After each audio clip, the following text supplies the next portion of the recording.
Imagine opening your child's history textbooks and finding no mention of the Mughals or the Delhi Sultanate. Instead, chapters on sacred rivers, pilgrimages, and ancient Indian dynasties taking their place. Is this a long overdue of revival of Indian culture and heritage, or a political motivated move to rewrite history?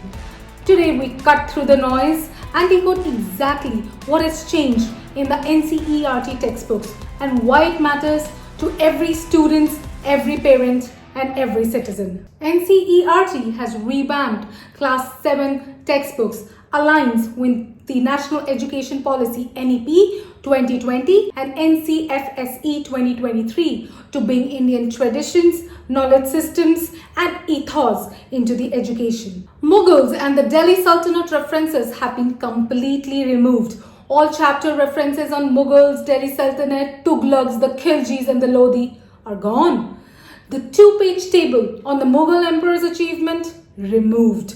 Contrast with the earlier rationalization during COVID 2022 and 23, which only trimmed the content. Now it is a complete wipe. So what's new in these textbooks? Well, it focuses on the Indian dynasties like Magadha, Mauryas, the Shungas and Satavahanas, the sacred geography of 12 Jyotirlingas, the Char Dham Yatra and the Shakti Pithas, rivered mountains, rivers, forests and their confluences, the national initiative, the Make in India, Beti Bachao, Beti Padhao.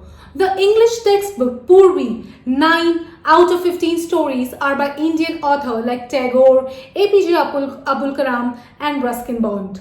The rationale behind why the change? The NEP vision is to decolonize the curriculum and highlight the Indian ethos. The quote from Jawaharlal Nehru, India is a land of pilgrimages from Badrinath to Kanyakumari. The idea behind history, geography and culture is to make education locally relevant and rooted.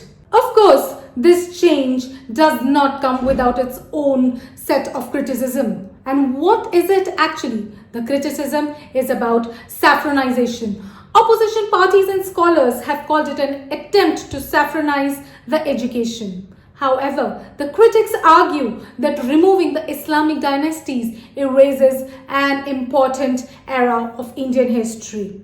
Well, the argument may be that every curriculum evolves. The British, Mughal and modern contributions should coexist and not be selectively erased. My view on it?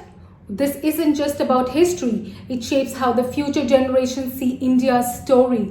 Is this a revival of forgotten heritage or rewriting history of today's politics? The textbooks are out. The debate has just begun. What do you think should be taught in Indian classrooms?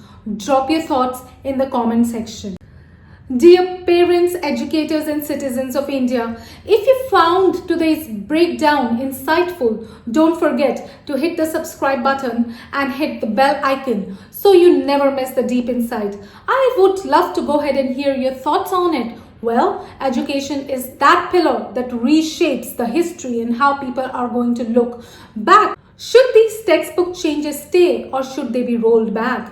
Let's keep the conversation going on in the comments. If you know a parent, an educator, a teacher or a student, go ahead and share this with them. They might find it interesting and this could even pave the path for new changes, for a better India, not just a better India, for a better world where history is showcased as is. It promotes courage and wisdom and not fear. This shapes our classrooms and our country. Thank you for tuning in and wait for the next one.